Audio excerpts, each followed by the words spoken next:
katotohanan, ang takot ay nasa isip lamang.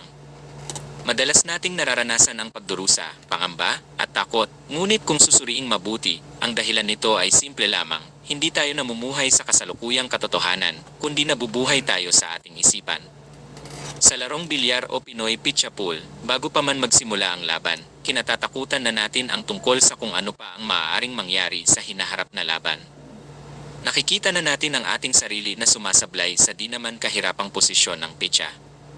Ibig sabihin, ang kinatatakutan natin ay ang mga bagay na wala pa, hindi pa umiiral, at maaaring hindi mangyari kailanman kung nagtitiwala lang tayo sa ating sarili.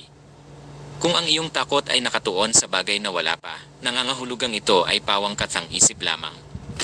Kapag ikaw ay nagdurusa at naapektuhan sa iyong diskarte sa laro, dahil sa isang bagay na hindi naman totoo sa kasalukuyan, ito ay tinatawag na kawalan ng katinuan, kahit madalas ay tinatanggap ito ng lipunan bilang normal. Sabi nga nila, si Efren Bata Reyes nga, kinakabahan din sa laban.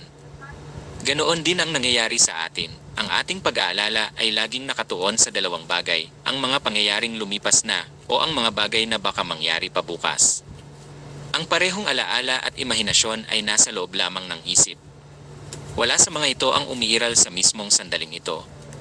Kapag nawala ka sa ganitong kaisipan, doon nagsisimula ang iyong pangamba at kawalan ng katiyakan. Sisirain ito ang iyong focus at konsentrasyon at magiging sanhi ng iyong pagkatalo. Ngunit kung ikaw ay nakatayo ng matatag sa kasalukuyang katotohanan, mawawala ang lahat ng takot. Malalim ang kahulugan nito sa ating larong wooden Pinoy Pitcha Pool. Ilang beses ba nating naramdaman ang bigat ng dibdib bago pa man tumira? Ang pangamba na baka mabigo, ang pag-aalalang matalo, o ang pagdududa kung kaya ba nating harapin ang kalaban. Lahat ng ito ay nasa isip lamang, wala pa ang pagkatalo, wala pa ang maling tira, ngunit pinapahina na tayo ng ating sariling imahinasyon. Kaya sa bawat pagharap natin sa mesa, dapat nating tandaan, huwag hayaang mamuno ang takot. Sa bawat tira, dapat naroon ang buong kumpiyansa na mahuhulog ang pitcha, kahit pa ito ay itinuturing na mahirap gawin. Laging taglayin ang matibay na pananalig sa sarili, na kaya nating tumira ng tama, na kaya nating makipagsabayan kahit pa ang kaharap ay kilalang mahusay. Kapag matatag ang iyong tiwala sa sarili, hindi mababawasan ang iyong lakas at tantya. Nananatiling matatag ang iyong galaw, hindi nagbabago ang iyong tumbok, at nananatiling tumpak ang iyong pagtira. Ang iyong galing ay hindi nawawala dahil sa haka-haka. Kung ano ang iyong sinanay at pinagbutihan sa oras ng pagsasanay, yun din ang lalabas sa oras ng tunay na laban, maging sa simpleng laruman o sa malaking paligsahan.